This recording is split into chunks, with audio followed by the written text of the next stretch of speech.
for these elitists to manipulate our minds. And they have no idea what it is. I mean, look at the fluoride program, for instance.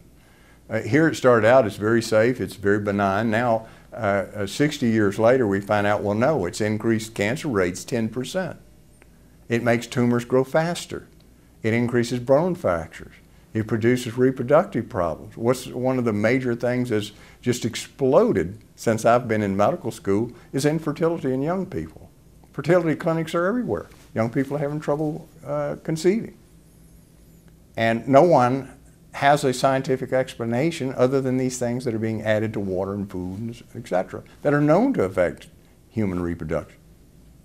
This is another one of those living constitution rights where the left says, well, it's not in the Constitution. It was not proposed by the framers of the Constitution. It was not part of the contract between the state and the federal government, but we've inserted it on our own without any vote, without any constitutional methods of adding an amendment. We just decided it would be good for society to do this, and therefore we'll do it. And if later we find out we've created a tragedy, then, well, that's just the price of, that you have to pay. You know, it reminds me of when Malcolm Muggeridge was traveling to the Ukraine during the great Ukrainian starvation imposed by Stalin. He was riding on the train with a reporter from the New York Times, and the dead bodies were just piled up like cordwood everywhere. And Malcolm Muggeridge was just shocked. He said, I can't believe what Stalin is doing. And he turned to the New York Times reporter, Walter Durante, and he said, aren't you shocked by this? And he says, oh, well, you have to break some eggs to make an omelet. We're building a new society.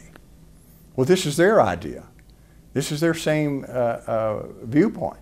Is that, oh yes, we may harm a lot of people. We may kill some babies. We may create some new diseases. You know, we may wipe out whole populations at a time. But that's the price we have to pay to create the new vision, the new society. And these people admit it in many of their writings. If you take the time to read these things. For instance, one of the great ophthalmologists, I've forgotten his name now, I think it was Wise, but he was an ophthalmologist back in the 1950s. And one of the greatest. They still give an award in his name. And he wanted to euthanize anybody who was blind. It always starts with the worst case scenario. And he said, well, it's terrible that people are born blind. Therefore, what we'll do is we'll sterilize all families that had blind children so they can't have any more blind children. Well, then other ophthalmologists came forward and said, well, 99% of blindness has nothing to do with heredity. He was going to sterilize all blind people, so none of them could have children. Well, then he carried it even further. He said, well, anyone with impaired vision should be sterilized. And then it became anyone who wears glasses should be sterilized. So we always see this progression. It starts out with a worst case scenario to sell it to the public because the public feelings of sympathy and empathy are easily engendered when you pull this little child that has this horrible disease. You say, we need to do this so that this doesn't ever happen. And then you approve that, and then the next thing you know, we're killing people who are just have minor problems. I call it the Kevorkian progression. If you remember Kevorkian in the beginning, oh, it's people who have terminal diseases. They're going to die soon. Why let them suffer? Well, most people said, well, that makes sense. I don't think people should suffer. Then, oh, well, they're not going to die anytime soon, but they have a disease that's crippling, and it's not nice to have to live like that, so he killed them. Well, then people started saying, well, I don't know if I agree with that. You know, they can live with that condition. They just not be able to do everything they'd like to. Well, where did it end up? Then he was killing a woman because she was depressed. So there's always this progression. It starts out with a worst case scenario to sell it because of its power of empathy. And then once it's sold and becomes legislation and a law, then we start including large numbers of people who are nowhere near that severe. Well, this is what happened in eugenics. In eugenics, they were going to round up anyone who didn't have full capability to have a Harvard education. They wanted to build compounds to put them in. If you had just moderately low IQ, they wanted to forcibly sterilize, and they did. They forcibly sterilized some 36,000 people in America before it was finally ended. And as I said, the major proponents of this eugenics idea back in the 1920s and early 30s were traveling to Germany, meeting with eugenicists over there, telling them about what we were doing in America in the early ages, in the 1910s and 1920s. And this is where Hitler created his eugenics program.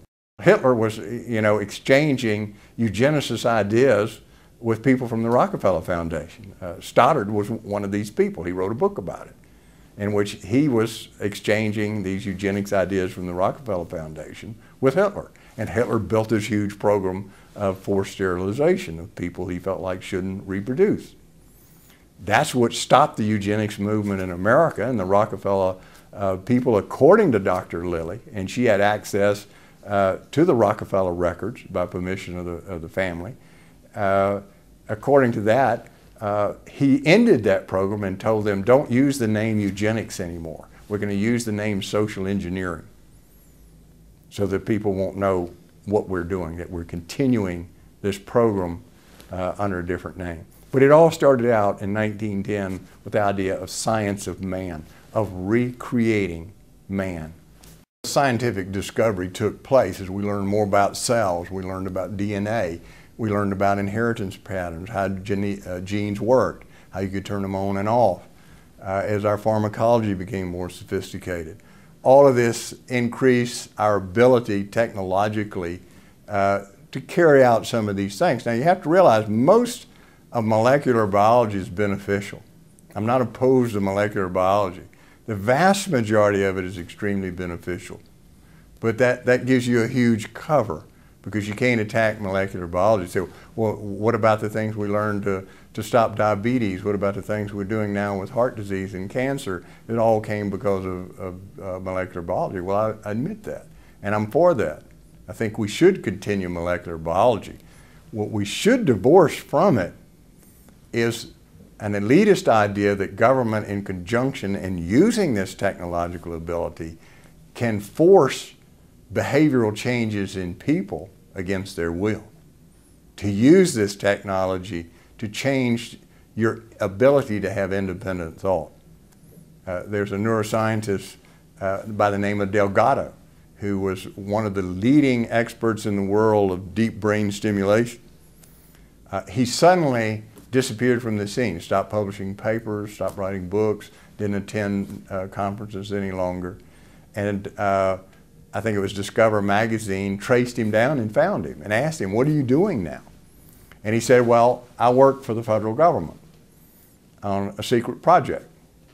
And he said, well, what are you doing? And he said, well, I can't tell you a lot of details, but I don't have to use electrodes anymore to change human thought. I can do it at a distance with my directed microwave. And I can aim it at certain parts of your brain and fill you with fear, or make you hear voices or see things.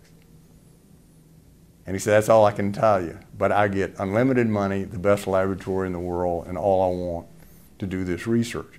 Well, he wrote a book before he did this, Physical Control of the Mind. And in that book, he says the last refuge of the individual is their own thought. And that is the target of certain people in the world, is to remove your ability to think on your own. They made it where the people that they wanted to control understood this money comes to you as long as your project goes in the direction we want it to. The money will stop flowing if you stop doing it. So there's this understanding of our goal, where we want to go with this, and that if you want the money and you want this multi-million-dollar laboratory, we have this unwritten understanding, and I don't even have to tell you, you just kind of know that's what I want. About the regulatory agencies, the EPA, FDA, all of these regulatory agencies, alphabet agencies, they were all established sort of the